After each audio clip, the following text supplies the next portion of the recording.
Alors, lorsque je me retrouve là-bas, on me présentait chaque serviteur avec les erreurs qu'il commettait pendant qu'il était encore sur terre, et c'est ce qui lui a amené dans les lieux de tourment. Il ne se retrouve pas au lieu de tourment parce qu'il n'a pas reçu le Seigneur, non. Parce qu'il n'a pas prêché, non. Mais juste parce qu'il a posé des actes qui ne sont pas conformes à la volonté du Seigneur. Il y a de ceux-là qui se sont retrouvés dans les lieux du tourment juste parce qu'ils ont fait des représentations dans leurs églises. C'est-à-dire qu'il prend par exemple des fleurs, il met autour de la chair. Comprenez? Il prend des fleurs, il met. Alors que la Bible nous interdit de faire cela. Il y a des personnes qui font aujourd'hui des images, par exemple, de nuages devant leurs églises. Ça les a amenés jusqu'au lieu de tourment. Il y a des serviteurs qui se sont retrouvés là-bas, dans les lieux du tourment, juste parce qu'ils ont beaucoup plus cité leur nom au lieu de glorifier le nom de Jésus. Nous ne sommes pas là pour vendre nos qualités ou ce que nous sommes. Un serviteur qui n'est pas accroché à son maître, il passe son temps pour rien. Aujourd'hui, vous trouvez d'autres serviteurs qui prennent leur confiance, ils mettent par exemple dans la police, dans les FARDC qui leur protègent. Et l'ange me dira là-bas que ces gens, est-ce qu'ils n'ont pas confiance en la sécurité du Seigneur pour mettre confiance dans la sécurité des hommes?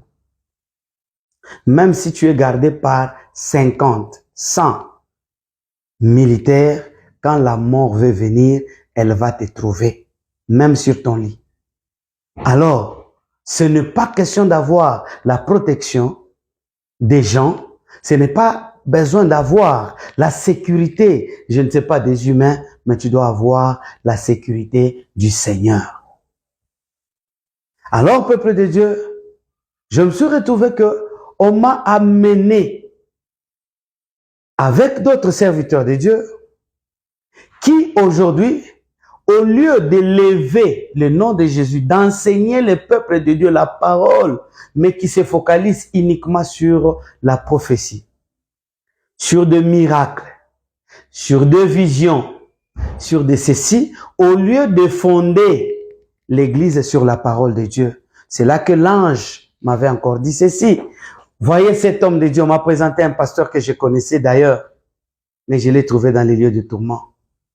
Ce pasteur, au lieu de faire de l'église, au lieu de faire de peuple de Dieu les disciples, lui était en train de faire de l'église de chrétiens. Dieu n'a pas besoin de chrétiens, il a besoin de disciples. C'est pourquoi dans la mission, il n'a pas dit « allez, faites de toutes les nations des chrétiens », mais il a dit « allez, faites de toutes les nations des disciples ». Les disciples sont ceux-là qui apprennent la parole de leur maître, qui apprennent la doctrine de leur maître. Alors que la doctrine de notre maître, c'est la sanctification, c'est la sainteté. Mais aujourd'hui, ce n'est pas le cas. Vous permettez, hommes de Dieu aujourd'hui, que les gens entrent dans l'église comme si c'était dans des bars, comme si c'était dans des hôtels, ils entrent en désordre, ils entrent comme ils veulent, alors que Dieu n'aime pas cela. Après l'étape des serviteurs, c'est beaucoup, je vais commencer à donner des détails au fur et à mesure. Il m'a amené dans un autre village, là où à l'entrée seulement, j'avais entendu comme si il y avait ce qu'on appelle communément mikwaso. Il y avait des battements, des crépitements comme des bouteilles et autres, et des cris de gens qui étaient en train de pleurer là-bas. On entre avec les guides, arrivé là-bas, je trouve qu'il y avait des gens, des ivrognes. C'était le deuxième village qu'on m'avait présenté. Et ces ivrognes, c'était ces gens-là qui prenaient des boissons et chaque bouteille qu'ils prenaient était en train de leur coller au corps. Tu as pris des casiers, tu as des casiers sur le corps. Tu as pris 50, des bouteilles et ces bouteilles-là coincent. Et aux doigts, aux mains, partout au corps. Il y a même de ceux-là maintenant en marchant, ces bouteilles-là trembalaient à terre. Et ils étaient dans cette douleur, en train sérieusement de pleurer jour pour jour. On m'avait encore montré dans le premier village des serviteurs un coin que j'ai failli oublier, là où je trouvais plusieurs personnes aussi qui se croyaient servir le Seigneur ici sur la terre, qui n'étaient pas des pasteurs, mais qui étaient les autres intercesseurs, les autres conducteurs des chorales, les autres qui avaient des responsabilités dans l'église. Mais ces gens sont allés se retrouver dans les lieux du tourment. Pourquoi? Parce qu'ils ont influencé les serviteurs de Dieu à commettre des erreurs. Parce qu'il y a aussi des chrétiens qui amènent des erreurs aux serviteurs de Dieu. Je donne un exemple. Quelqu'un qui prêche, il prêche bien, vous sentez vraiment que la parole est donnée. Toi, tu viens avec ton mouchoir, tu commences à l'essuyer le pied. Il transpire, toi, tu commences à l'essuyer la sueur. Ce sont ces histoires-là qui amènent aujourd'hui les serviteurs de Dieu dans des erreurs. C'est pourquoi un vrai serviteur de Dieu, tu vois cet acte, il faut interdire sur place, refuser. Dire que ça, non. Tu ne peux pas. Moi-même, j'ai porté mes chaussures. Je dois les cirer moi-même. C'est pas à toi de venir essuyer. Quand tu viens le faire, directement, tu veux me mettre à une place qui n'est pas ma place. Et je peux intervenir pour demander, est-ce qu'il vient donner de l'argent quand on prêche? Quand on vient donner de l'argent quand on prêche, c'est un péché. Ce n'est pas demandé, ce n'est pas accordé. Où est-ce que Jésus avait prêché et qu'on lui a donné de l'argent? Comprenez? Tout ça, ce sont les histoires qui viennent directement de l'enfer et que l'ennemi nous l'impose. Et aujourd'hui, ce sont les serviteurs qui commencent à faire quoi? À en utiliser. Homme de Dieu, vous allez lire la parole du Seigneur, on va approfondir avec vous au fur et à mesure que nous allons commencer à continuer. La Bible dit que nous ne devons pas être de ces serviteurs qui servent Dieu pour leur ventre. Donc, nous ne pouvons pas servir Dieu à cause de notre ventre. Nous servons le Seigneur. Il nous a donné gratuitement, nous devons aussi donner gratuitement. Il y a des serviteurs, aujourd'hui, qui étaient dans ce coin-là, que Dieu m'avait fait voir, que tu vois ces gens ici, c'est parce qu'ils l'ont servi avec négligence. Ils se retrouvent dans le lieu du tourment, juste parce que tu as chanté pour le Seigneur avec négligence. Tu l'as servi avec négligence. Tu as fait des choses avec négligence. Tout cela, Dieu ne préfère pas cela et ces gens se retrouvent dans le lieu du tourment. Il y a beaucoup d'erreurs que nous commettons dans l'église. Il y a beaucoup d'erreurs que nous commettons qui nous amènent aujourd'hui au-delà de ce que nous pensons. Et Dieu n'est pas content de ces caractères, de ces comportements. Je suis au deuxième village, là où il y avait des ivrognes. Une fois passé là-bas, nous sommes allés trouver un autre village. C'était le village de ceux qui avortent. Donc, celui qui avait avorté. Celui qui avait aidé à l'avortement. Celui qui avait même donné l'adresse que va là-bas, on peut aider à avorter. Sachez que vous tous, vous êtes attendus par cet enfant que vous aviez avorté. Dieu ne peut pas donner une sémence pour que vous veniez la gaspiller. Et dans ce groupe-là, c'est là que nous avons trouvé aussi des masturbateurs. C'est dans ce groupe-là que nous avons trouvé ceux-là qui font de la débauche en désordre. Et j'ai trouvé des gens là en train de pleurnicher. Il y a un coin dans ce village-là, là où il y a tous ces enfants que vous aviez avortés. Il y a tous ces enfants qui ont été avortés, ils sont dans ce petit coin-là. Quand toi qui l'avais avorté, tu meurs aujourd'hui, directement tu vas aller entrer dans ce village-là. Et lorsque tu vas entrer, ton enfant que tu avais avorté, il te reconnaît déjà. Il va s'élever parmi ses enfants parce qu'il y en a des milliers aussi. Il va s'élever. Entre ses mains, dans ce village, j'avais trouvé tous les enfants, leurs mains étaient comme ça, fermées. Et maintenant, qu'est-ce qui se passe? Quand il te voit venir, l'enfant se réveille avec ses deux mains-là fermées, il va accourir vers toi qu'il avait avorté. Il vient, il te dépose ce que tu avais utilisé. C'est pas les médicaments, c'est pas les matériaux médicaux que tu avais utilisés pour l'avorter. Il vient, il te les dépose, il va quelque part, il se lave les mains et il s'en va maintenant entrer dans les lieux de repos pour les enfants de Dieu. Et si c'est pas toi, c'est l'autre qui t'avait donné l'adresse ou bien c'est toi qui avais aidé, cet enfant va vous attendre. Si vous étiez à 5, il viendra, il dépose, il rentre, il s'assoit. L'autre vient, il va, il dépose et il vient, il s'assoit. Jusqu'à ce que tous vous allez terminer. Quand il finit la dernière personne, il se lave les mains et il s'en va. J'ai trouvé un autre village. C'est là où j'ai trouvé les deuxièmes femmes.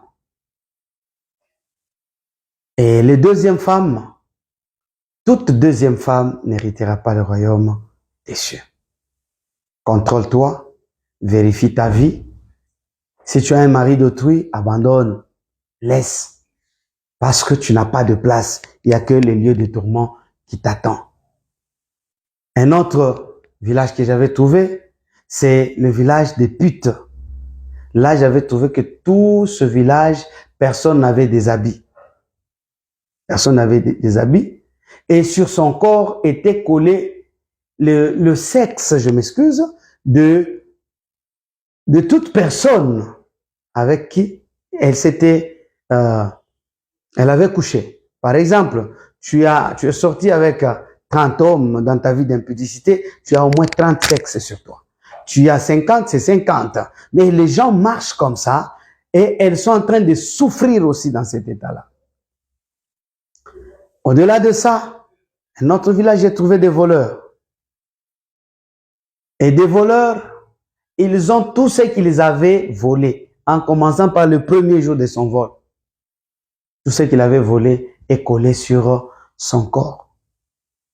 Il y a un autre village là où j'avais trouvé les gens qui avaient troué leurs oreilles, tout ce qu'ils avaient là, de tatouer, ceux qui utilisent de mascara. Je peux donner l'exemple, par exemple, ceux-là qui utilisent des mascaras, parce que le mascara, ça pour source masque qui signifie seulement quelque chose qui cache le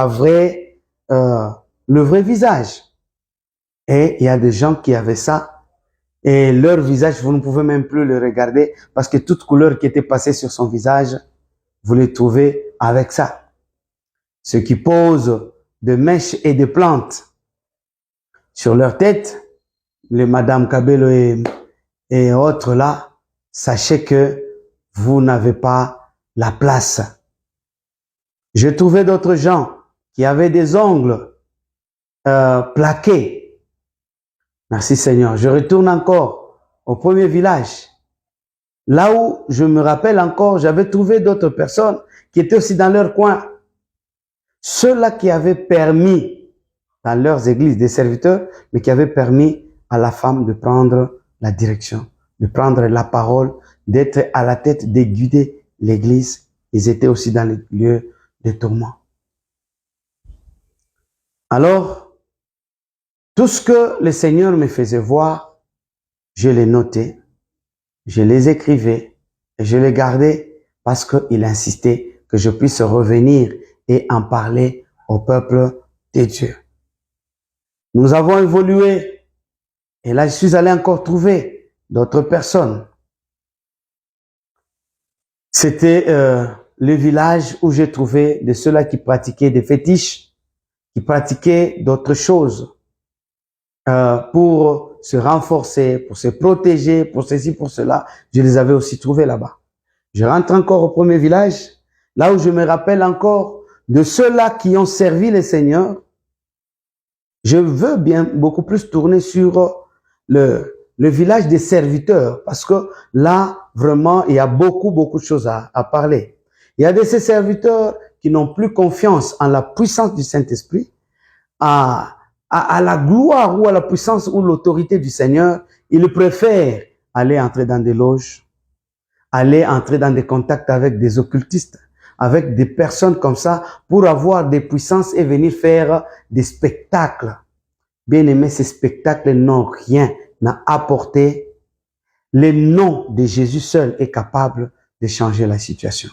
Le nom de Jésus seul est capable de guérir. Donc, ne vous en faites pas. Ces gens-là sont dans les lieux de tourment. Vous avez fait vos spectacles sur la terre. Bravo à vous. Mais sachez que le tourment vous attend. Je suis allé encore au-delà. Et j'ai trouvé aussi ceux qui calomnient les gens. Là-bas, c'était vraiment terrible. Ils avaient devant eux une porte. Et cette porte qui était devant eux, chacun d'eux avait envie d'avancer, d'aller passer par cette porte. Mais au fur et à mesure qu'il s'approchait de la porte, ses lèvres étaient en train de gonfler. Ça devenait vraiment très gros, à tel point que quand il arrive devant cette porte, les lèvres ne lui permettront pas de passer. Il sera bloqué, il sera coincé. Il faut qu'il commence encore à reculer. Au fur et à mesure qu'il recule en arrière, ses lèvres aussi se dégonflent. Un autre village, là où j'ai trouvé, Satan avait déjà marqué les gens par ces signes. Et ces signes qu'il était en train de marquer les gens, eux croyaient que c'était normal, alors que ce n'était pas normal. C'est pourquoi un vrai enfant de Dieu ne peut pas porter n'importe quel habit, ne peut pas porter n'importe quel signe sur son corps. C'est vrai aujourd'hui, si quelqu'un n'a pas un habit griffé, pour lui, il ne s'est pas bien habillé. Alors que quand on parle d'une griffe, on voit les ongles d'un animal. Et l'animal, c'est la bête. Et la bête, c'est Satan. Quand il te griffe, il laisse sa marque sur toi. Et cette marque, elle te sera réclamée ces jours-là. Tu seras devant le Seigneur, mais lui dit, mais cette marque m'appartient. Et le Seigneur ne discute pas. Il va te laisser entre les mains de celui-là. Alors, nous devons changer, nous devons nous battre, nous devons lutter pour que nous parvenions à hériter le royaume des cieux. Que le Seigneur Dieu vous bénisse. Amen. Oui, et après avoir vu toutes ces choses-là, le guide devrait maintenant me ramener. Parce que les détails vont suivre. Le guide va me ramener maintenant. Pendant qu'il rentrait maintenant avec moi, il me ramène à un niveau où il me montre mon corps dans lequel j'étais sorti. Et moi, quand on était parti avec lui, je ne savais pas ce qui s'était passé derrière. Je ne savais même pas que combien de jours je fais en dehors du corps. Je ne savais rien. Alors, quand il vient me retourner, il me présente ses corps et dit, tu dois rentrer ici. J'ai commencé à refuser. Je me dis, je ne peux pas rentrer. Moi, je ne mérite pas d'entrer ici. Il me dit, c'est là où tu étais. Pourquoi? Parce que ce corps avait tellement fané, c'était tellement moche, trop noir, avec des insectes qui bougeaient dessus. Alors, je me voyais vraiment plus propre. Mais pour entrer dans ce corps, vraiment, pour moi, c'était difficile. J'ai refusé. On avait sérieusement discuté avec l'ange. Il me dit, tu dois rentrer parce que tu as une mission à aller accomplir. Et moi, j'ai refusé. Il me dit, non, tu dois rentrer maintenant. Dans cette discussion-là, il me dit, tu dois rentrer. Il me tient sur la tête. C'est par là que j'avais compris que quand quelqu'un meurt, il sort par ici. Et quand il veut entrer, il entre par ici. C'est pourquoi quand le bébé naît, il y a un vide un peu là-bas. C'est parce que c'est par là que ce souffle était entré et c'est par là même que la personne pouvait sortir. Alors quand je devais entrer, il m'a tenu sur la tête, il a commencé à me faire entrer. C'est comme quelqu'un qui portait un gant. J'ai forcé maintenant pour entrer jusqu'à me retrouver tout entier dans le corps. Et quand je me suis retrouvé tout entier dans le corps, je voyais une image de chez mes parents. Donc, on venait me retourner dans la maison familiale, dans la parcelle de la famille. Alors, je traversais juste les efforts pour entrer dans la parcelle. Je me suis réveillé, j'étais sur le lit. Et chose étonnante, quand je me suis réveillé, je n'avais plus de douleur sur moi. Tout ce que j'avais comme douleur, je n'en avais plus. Même là où il y avait le vide, le trou là qui était sur mon ventre, il y a une chair que je ne connais jamais identifiée. C'est la chair du nez, ou c'est de la tête, ou bien c'est d'où cette chair-là avait poussé des soies.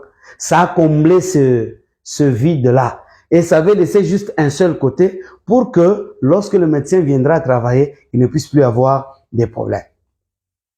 Et après, moi, quand je me suis réveillé, j'ai trouvé normal parce que avant de sortir du corps, j'étais sur le lit.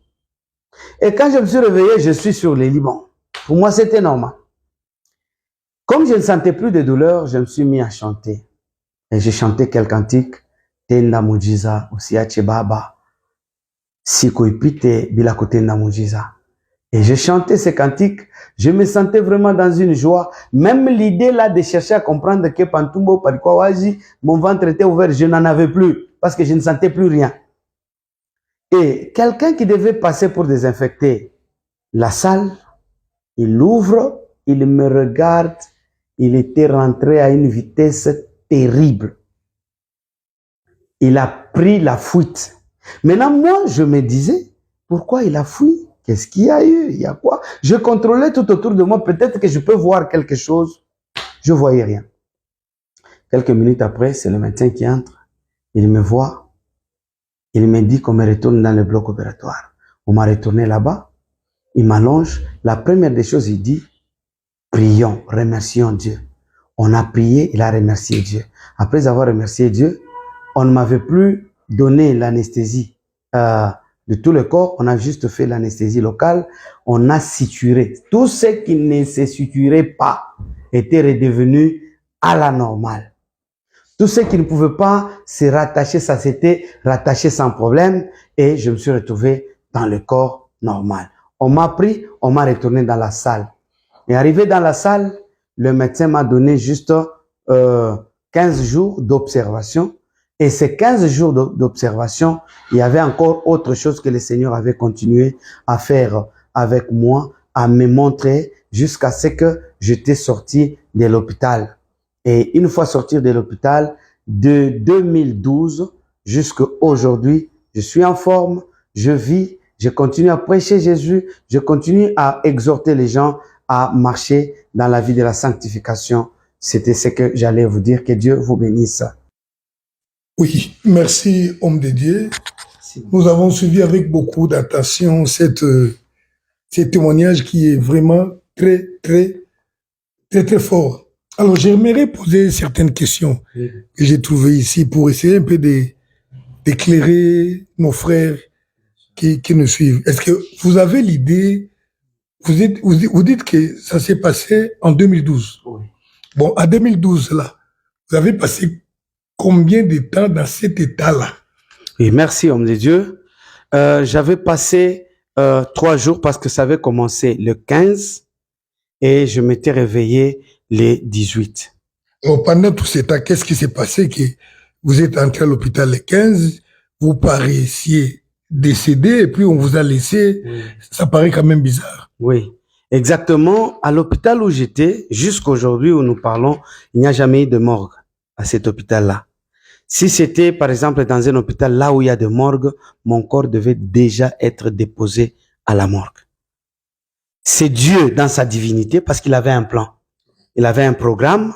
Si cela s'était passé à la première opération, deuxième opération, c'était tout près de l'hôpital Sendwe. Quand Vango et Sendwe, dès que tu meurs, directement on t'achemine au niveau de l'hôpital Sendwe pour la morgue.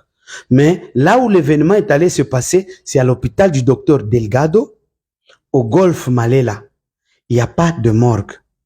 Alors, on avait juste mis à côté le corps en attendant qu'on puisse chercher les membres de ma famille pour venir récupérer le corps et l'acheminer à la morgue. Donc, vous êtes en train de me dire que vous avez passé 2 ans et 2 jours plus tôt. Oui. Et le 3e jour. Ils étaient à la recherche. Vous n'aviez pas d'identité. Expliquez un peu comment. Et ils vous ont laissé comme ça. Ils n'avaient pas craint la décomposition du corps ou comment? Très bien. La question était que juste quelques minutes avant mon opération, le médecin qui dirigeait mon cas était venu pour dire que je prenne mon téléphone et que je le remette à quelqu'un que moi j'aurais confiance parce qu'il n'y avait pas un membre de famille. Je suis allé dans la salle où les gens me fouillaient là. Je suis allé, j'ai remis à quelqu'un à ce temps-là, on l'appelait Mobutu. Je ne sais pas si ce monsieur-là existe encore. Je ne sais pas s'il est là. Un jour, il pourra même témoigner ce que je dis. C'est à lui que j'avais remis mon téléphone. Et on m'avait obligé d'éteindre le téléphone. Je l'avais éteint, je suis rentré, je suis allé dans la salle d'opération. Quand cette histoire s'est passée, c'était déjà tard. Le docteur devait continuer avec les autres opérations. Cet événement s'était passé déjà vers la nuit. Donc, il fallait que le matin, on puisse chercher maintenant le membre de ma famille. Arrivé le matin, on a commencé à chercher qui détenait mon téléphone. Personne n'avait dit. Même le monsieur en question, il avait gardé silence. Je ne sais pas s'il avait quelle intention, je ne sais pas, mais ça s'était passé comme ça. Le 2e jour, la nuit, vers 4 heures du matin, il y a un monsieur qui était influent du pays, qui avait connu un accident sur la route Kolwezi au niveau de Fungurume. Il était accompagné de sa sœur et de sa famille. Et tout le monde dans ce véhicule était mort, sauf lui. Alors il avait un choc et c'était à ce temps-là le président de la République du temps de Kabila qui était en train de demander au docteur de faire un effort que ce monsieur-là ne meure. Parce qu'il avait vraiment de l'influence. Selon ses explications du monsieur, il avait dit que c'est bien lui qui connaissait comment placer les antennes des réseaux. Donc c'est lui qui savait jeter les trucs qui localisent les puis, endroits. Ils ont pris en charge le monsieur. D'abord le monsieur et moi j'étais déclassé. Ils vous ont oublié. Ils m'ont oublié, j'étais à côté. Pendant tout ce temps-là, personne ne pouvait d'abord s'intéresser de moi parce qu'il devait d'abord trouver la solution du monsieur. Et maintenant, c'est son 3e jour maintenant que moi, je suis revenu à la vie et je me suis retrouvé que j'étais sur les lits d'hôpital et dans ma tête, je ne savais même pas que l'opération était déjà terminée ou pas. Ok, merci. Vous avez dit ici, quelque part, avant que cela n'arrive, il y a eu un fou qui a prophétisé, disant que vous ne voulez pas servir le Seigneur et le Seigneur vous contraindra, vous allez le faire par la force. Le fou a prophétisé. Il y a aussi une dame qui a prophétisé. Une dame prophétesse, pasteur, je crois. Vous avez dit pasteur d'une église. Et maintenant, ici, vous avez dit que vous avez trouvé dans les lieux de tourment un endroit où il y a des pasteurs qui ont accordé aux femmes d'être des pasteurs. Donc, vous dites, au même moment, le pasteur l'a prophétisé pour vous, mais Dieu ne permet pas d'expliquer. Exactement, homme de Dieu. Quand elle m'avait donné cette prophétie, c'était dans la salle d'intercession. Ce n'était pas dans une séance du culte. Nous sommes allés consulter pour qu'on puisse prier pour nous. Comme d'habitude, chacun peut avoir un problème, une maladie et tout. Vous cherchez des solutions. Et à ce moment-là, je n'avais pas encore vu ni reçu ces messages. Donc, à ce moment-là, j'étais d'abord un malade qui cherchait la guérison. Un malade qui cherchait quelqu'un qui pouvait le soutenir en prière.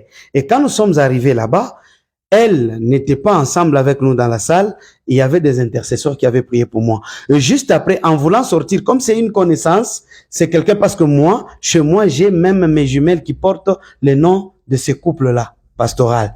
Alors, quand nous sommes sortis, c'est alors qu'elle m'a interpellé. Elle était juste devant sa porte. Elle me dit, Gabi, demain tu recevras quelqu'un et cette personne, tout ce qu'elle viendra faire, c'est ceci, c'est cela, c'est cela. Mais je n'avais pas encore vu de l'autre côté. J'étais encore sur terre à ce moment-là. En fait, je suis en train de voir que la personne prophétise, elle est responsable d'une église, mais il fait ainsi des choses. Mais au-delà là-bas, le Seigneur n'a pas permis vont quand même en affaire. À ma connaissance. Parce qu'il y a aussi un fou qui a prophétisé. Oui, je vais y mais les fous là n'a pas réussi quand même les salis parce qu'il a prophétisé. Il a prophétisé, oui. Parce qu'aujourd'hui, les gens pensent que quand quelqu'un prie pour les gens, ils sont guéris. Quand une femme prophétise et il fait des histoires là, ça s'accomplit également. Donc, il est aussi sauvé. Donc, c'est pas le cas. Bon, faire le miracle. Par rapport à ce que vous avez vu là-bas. Faire le miracle n'est pas synonyme d'être sauvé. Ou prophétiser n'est pas synonyme d'être sauvé. On peut prophétiser. Prenons l'exemple de l'ânesse de Balaam. Elle avait prophétisé. Hein, l'ânesse avait parlé à Balaam. Mais est-ce que cela a fait d'autant plus qu'il est devenu directement prophète? Je ne pense pas. Il a donné le message, Balaam, où veux-tu que je puisse aller, ces peuples-là, et ceci, cela, mais ce n'est pas dire qu'il est devenu directement prophète ou bien prophétesse. Dieu, quand il se rend compte que autour de cette personne, il y a personne qui peut lui donner quelque chose ou il utilise n'importe quoi, n'importe qui l'utilise juste d'abord pour l'opportunité, pour l'occasion, afin de ramener. Parce que même quand elle m'avait prophétisé, d'abord, elle n'est pas responsable de l'église. Elle travaille sous l'ombre de son mari qui est le visionnaire. Deuxièmement, le fou qui m'avait prophétisé, c'est parce que je n'acceptais pas les hommes. Donc, tout celui qui pouvait me prophétiser, je n'acceptais pas. Merci beaucoup. Okay. Et il y a un autre point qui m'intéresse ici. Vous avez dit qu'il y a aussi des problèmes des gens qui mettre le flair dans l'église, explique un peu. Oui. Il y a aussi des problèmes avec des flairs, qu'est-ce qu'il y a? Exactement. Dieu ne partage pas sa gloire avec une personne. C'est lui qui a dit, ne vous faites pas des représentations. Quand je prends une fleur, je la mets dans l'église, n'est-ce pas? C'est une représentation. Ok? Il a dit, ne vous faites pas des représentations des choses que vous voyez sur la terre, ce que vous voyez dans les cieux, ni ce que vous voyez en dessous de la mer. Vous comprenez? Alors, si je prends par exemple, dans mon église, je dessine les nuages. Ce sont les images que je vois au ciel. Si je prends les fleurs, ce sont les images que je vois sur la terre. Si je prends par exemple, je dessine de l'eau qui coule, c'est dans la profondeur des eaux. Alors, si je fais ces représentations-là dans le temple, vous voyez déjà, je passe à ce qu'on appelle l'idolâtrie, mais sans le savoir. Alléluia. Vraiment, les choses sont graves. Bien-aimés, nous bénissons le Seigneur pour avoir réussi ces révélations. Je crois, on a commencé, mais l'homme de Dieu est disposé, va se disponibiliser pour pouvoir parler de tous les points que l'ange du Seigneur lui a donné, lui a enseigné, pendant qu'il était encore dans le corps physique, et aussi ce qu'on lui a enseigné lorsqu'il était parti dans l'au-delà. Restez branchés. Le numéro, c'est pour que peut-être vous puissiez aussi l'appeler et comprendre. C'est une réalité. Le ciel, c'est pas facile. Voyez-vous, Christ a dit lui-même que depuis Jean-Baptiste jusqu'aujourd'hui, le royaume des cieux est forcé. Et nous allons aussi vous recommander, bien-aimés, il y a un livre que j'ai écrit par la grâce du Seigneur qui s'intitule « Le jugement de la maison de Dieu ». Il y a un autre qui s'intitule « Servir Dieu selon les modèles de la montagne » que nous donnons gratuitement. Curieusement, je n'avais jamais entendu parler de mon frère apôtre Gabriel. Je l'avais jamais rencontré, mais nous avons écrit presque ces choses-là concernant les décorations dans l'église, beaucoup de choses. On a parlé de ça. Alors, le Seigneur veut que nous puissions comprendre pour abandonner toutes ces choses-là. Que le Seigneur vous bénisse, mais nous allons continuer petit à petit avec tout ce qu'il a vu dans les détails. Imaginez-vous qu'il a pris des jours pour être enseigné et aussi il a pris des jours dans l'au-delà, de l'autre côté, et on ne peut pas les faire dans 2 heures ou 3 heures ici sur la terre. Que le Seigneur vous bénisse. Partagez ces messages, partagez-les afin que vous preniez aussi part à la récompense qui est réservée à ceux qui travaillent pour le Seigneur. Que le Seigneur vous bénisse et à la prochaine.